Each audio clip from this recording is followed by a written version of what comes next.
मुसलमानों ने बुरा भला कहा, हमसे लोगों ने कहा कि इनकी गर्दन उतार लेनी चाहिए थी। हम लोगों ने कहा भाई तुम गर्दन, मुसलमान को ये तो भाजपा के साथ सीधा जुड़ जाना चाहिए, ये अपना नेतृत्व पैदा करना चाहिए, न कि अखिलेश मायावती राहुल के नारे लगाने चाहिए। लेकिन कांग्रेस ने यूपी में करके जितने मुसलमान जमींदार थे उन्हें समाप्त करने का काम किया। आज मुसलमान जो जमींदार थे वो रक्षा चला रहे हैं और जो रक्षा चला रहे थे वो जमींदार हैं।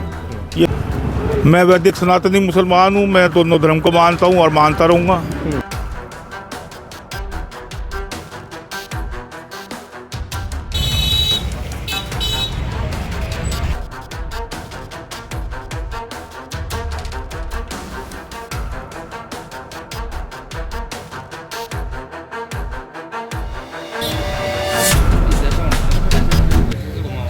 नमस्कार, आप देख रहे हैं केके न्यूज़ और मेरा नाम है पुरुषोत्तम सैनी। दर्शकों, आज हम आपको ऐसी शख्सियत से रूबरू कराएंगे जो जनपद सहारनपुर के एक वरिष्ठ पत्रकार हैं और नाम है उनका इरशाद मुंडन। आखिरकार उनके नाम के सामने मुंडन क्यों पड़ा, इसके पीछे एक गहरा राज है और उन्हीं से जानेंगे आखिरकार उनको इरशाद मुंडन कब से कहा जाता है। मुंडन जी, पहले आपका बहुत बहुत स्वागत है हमारे चैनल पर। आपके चैनल का भी स्वागत है और उत्तर प्रदेश के अंदर आपके चैनल का बड़ा रुतबा है, अच्छी टीआरपी है, मैं बधाई देता हूँ आप।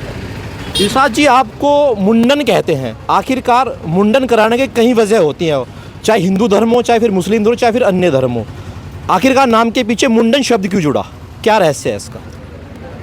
मैं अटल बिहारी वाजपेयी जी को अपना आदर्श मानता हूँ, उन्हीं का शागिर्द हूँ। उनके मरणोपरांत मैंने मुंडन कराया था उनकी 13वीं में और आज तक मुंडन ही रहता हूँ। राष्ट्र को समर्पित व्यक्तित्व है मेरा। जिस तरह की हिंदू धर्म में आप देखते होंगे, जब किसी के परिवार में कोई मृतक हो जाता है, 13वीं होती है, तीजा होता है, तो उसी धर्म के अंदर ये प्रक्रिया होती है मुंडन कराने की। विशेष धर्म से आते हैं, मुस्लिम समुदाय से आते हैं, क्या कभी आपके परिवार को आपत्ति नहीं हुई या आप पे कभी किसी ने छीटाकशी नहीं करी कि दूसरे समाज से होने के कारण मुंडन कराते हैं इरशाद भाई? बहुत लोगों को आपत्ति हुई, बहुत मुसलमानों ने बुरा भला कहा, हमसे लोगों ने कहा कि इनकी गर्दन उतार लेनी चाहिए थी। हम लोगों ने कहा भाई तुम गर्दन उतार लो। सब लोगों को तकलीफ हुई, लेकिन मैंने उन मुसलमानों से पूछा कि हिंदुस्तान के अंदर 99.9% आप लोग कन्वर्ट हो, हिंदू से ही बने हो। मैं वैदिक सनातनी मुसलमान हूँ, मैं दोनों धर्म को मानता हूँ और मानता रहूँगा। अटल जी इस राष्ट्र की धरोहर थे, अटल जी ने इस देश को बनाने का काम किया। मैं अटल जी को मानता हूँ, अटल जी के लिए मैं समर्पित हूँ और रहूँगा। अच्छा, जिस आप धर्म से आते हैं तो उस धर्म के अंदर आरएसएस संघ को एक दूसरे चश्मे से देखा जाता है। जो हिंदुस्तान के अंदर मुसलमानों का विनाश करने के लिए कांग्रेस पार्टी ने जन्म दिया था, उसकी मिसाल है जमींदार खात्मा। हरियाणा और पंजाब में तो किया नहीं गया, लेकिन कांग्रेस ने यूपी में करके जितने मुसलमान जमींदार थे उन्हें समाप्त करने का काम किया। आज मुसलमान जो जमींदार थे वो रक्षा चला रहे हैं और जो रक्षा चला रहे थे वो जमींदार हैं। ये कांग्रेस की उपलब्धि है मुसलमानों के लिए। नंबर 2, 70 साल कांग्रेस ने राज किया। सन 1947 में 40% मुसलमान सरकारी नौकरी करता था। जब कांग्रेस का अंत आया तब 1% रह गया। आज मोदी सरकार है, आज मुसलमान की नौकरी का रेशो 9% से ऊपर है। आज IAS और PCS भी मुसलमान निकल के आ रहे हैं, वो मोदी की नीतियों के कारण निकल के आ रहे हैं। कांग्रेस ने 70 वर्ष तक राज किया। राज करने के बाद हरियाणा पंजाब में जमींदारा खात्मा नहीं किया, उत्तर प्रदेश के अंदर जमींदारा खात्मा करके मुसलमानों को इस लायक बना दिए कि वो आज रक्षा चलाते हैं। और अखिलेश यादव उनको भाप गए और उन्होंने रक्षा भी दिया और मुसलमान से रक्षा भी चलवाया और वोट भी लिया और उनके वोट से राज भी किया। 426 दंगे अखिलेश के राज में हुए। मुजफ्फरनगर दंगा सबसे बड़ा दंगा था,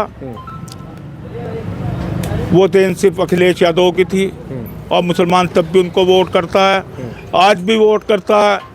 संभल में 5 मुसलमान लड़कों का मरना, उसके लिए मैं भाजपा को दोषी नहीं मानता। मगर लगातार विपक्षी नेता हों, सहारनपुर के सांसद इमरान मसूद हों, एक ही बात कहते हैं कि जानबूझकर जो है वहाँ पर एक विशेष वर्ग को टारगेट किया है और जाति देखकर कार्रवाई की गई है। मैं जहाँ तक समझता हूँ हिंदुस्तान के अंदर भाजपा को 34% कुल हिंदू मत मिलता है, 100 में से 34। 66% हिंदू आज भी विपक्ष में है भाजपा के। जिस न्यायाधीश ने फैसला दिया कि मस्जिद का सर्वे किया जाए, वो भी एक हिंदू जज है, उसकी भी एक अपनी सोच है, लेकिन ये कोई साबित नहीं कर सकता कि वो भारतीय जनता पार्टी से कुछ उनका जुड़ाव है। मैं तो ये मानता हूँ उन 66% हिंदुओं में वो जज भी हो सकता है और जिसने रेट तैयार की वो भी हो सकता है। जानबूझकर विपक्ष ने ऐसे लोग समाज के अंदर पैदा किए जो मस्जिदों के नीचे मंदिर खोद रहे हैं और खोजने के बाद रेट कराते हैं, रेट कराने के बाद भाजपा के सिर मरने का काम कर रहे हैं। मैंने जहाँ तक अपने सूत्रों से जानकारी प्राप्त की, ये सब लोग विपक्ष लाता है ढूंढ के, जैसा ख्वाजा अजमेर साहब के यहाँ दावा ठोका उसने विष्णु जैन ने, उसका भाजपा और संघ से अगर कोई संबंध साबित कर दे तो मैं आज ही आत्महत्या करने को तैयार हूँ। मगर लगातार वो विपक्ष का आदमी है। मगर लगातार विपक्ष कहता है कि जब से केंद्र के अंदर बीजेपी की सरकार आई है और यूपी के अंदर बीजेपी की सरकार आई, तभी से क्यों ऐसी जांचें हो रही हैं? पहले क्यों नहीं जांचें होती थी? कांग्रेस की सरकार रही, समाजवादी की सरकार रही। समाजवादी का हिंदू जानबूझकर मस्जिदों के नीचे मंदिर ढूंढ रहा है, बदनाम भाजपा को कर रहा है। भाजपा राष्ट्रवाद पैदा करती है, एकता पैदा करती है, भाजपा कोई विखंडन का काम नहीं कर रही। सिर्फ जो इन्हें तकलीफ है योगी राज से कि वो अपने कानून को बहुत सख्ती के साथ लागू करते हैं, जब पत्थर मारोगे तो डंडा खाना पड़ेगा, इस चीज़ से इन्हें तकलीफ है और ये बार बार हिंदू मुसलमान करके मुसलमान को अपना वोट बैंक के रूप में इस्तेमाल कर रहे हैं। मुसलमान को या तो भाजपा के साथ सीधा जुड़ जाना चाहिए या अपना नेतृत्व पैदा करना चाहिए, न कि अखिलेश मायावती राहुल के नारे लगाने चाहिए। चलिए, बहुत बहुत शुक्रिया अपने कीमती समय देने के लिए। तो ये थे सहारनपुर के वरिष्ठ समाज सेवी कहें या फिर एक वरिष्ठ पत्रकार कहें जो